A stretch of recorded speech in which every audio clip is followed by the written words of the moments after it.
Here's what you need to do. You've got to first shave your head. You dress all in black.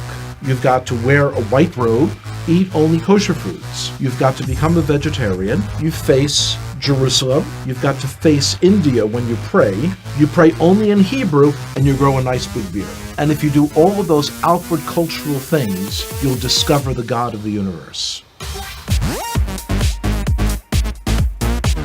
And I'm thinking, this is crazy that someone thinks that they can force their culture on God, and that God's going to be impressed by what you wear, what direction you face when you pray, what you eat, and all these sorts of things.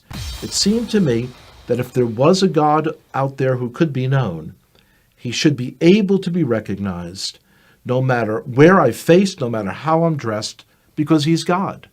Growing up, we always understood that we had our Bible and the Gentiles had their Bible, the New Testament, and that they were two completely separate books. Because the only people I knew who were believers in Jesus were all people in our public school who were Italian Catholic, I imagined that Jesus was Italian. And so the understanding that he's actually Jewish was a shock. And then to hear that the New Testament was written by Jews, I couldn't believe it.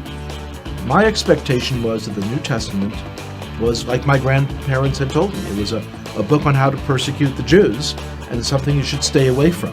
Of course, when you're told you should stay away from something, curiosity gets the best of you, and you've got to see it. When I opened the New Testament, I was expecting to find a handbook on how to persecute the Jews. My grandparents had warned me that it was written by people who killed the Jews.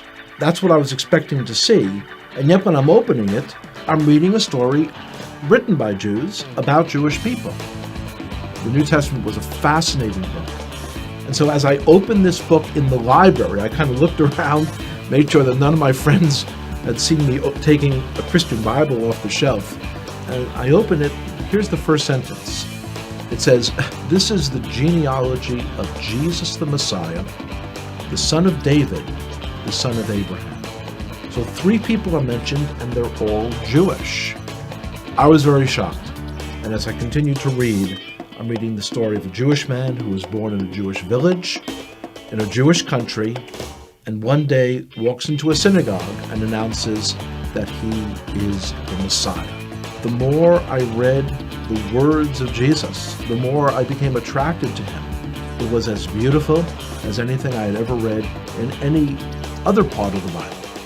As I came to faith that Yeshua, that Jesus was the Messiah, it was clear that that was the most Jewish thing I could do. This is not the person who's a renegade to our people. This is the one who was promised in our Bible, the 53rd chapter of Isaiah. It is astonishing. If you would just read that chapter, just without the Bible being around it, you would say, oh, this is some Christian Bible. This is Jesus. When you realize, though, that it's in the middle of our Bible, our Jewish Bible. When I first came to faith, I dared not tell my father, because this is a time period in the 1970s when there were lots of gurus and cults, and he was very concerned about me getting involved in some crazy sect and going off someplace. So I waited for months, and when I finally told him, he was very skeptical. On his own then, he started to read about Jesus as well. About a year and a half later, I told him that the fellow who wrote one of the books that he had read, that this fellow was giving a lecture in the city of New York. And he agreed to come out to hear that person. And one of the most amazing moments of my life was the speaker said, "Would everyone here who is a Jewish believer in Jesus, would you raise your hand?" And I raised my hand. My father also raised his hand. And I looked over and I said, "Pop," he didn't say would all the Jews raise their hand. He said, would all the Jewish believers in Jesus raise their hand? And my father looked over and he said, yes, I heard what he said. The decision to come to faith in Jesus as the Messiah was not something that was a momentary lark. It wasn't something that was a passing fad. And I could see changes in myself that I knew were not from within myself. I had kind of tapped in to a truth for our Jewish people that was very powerful.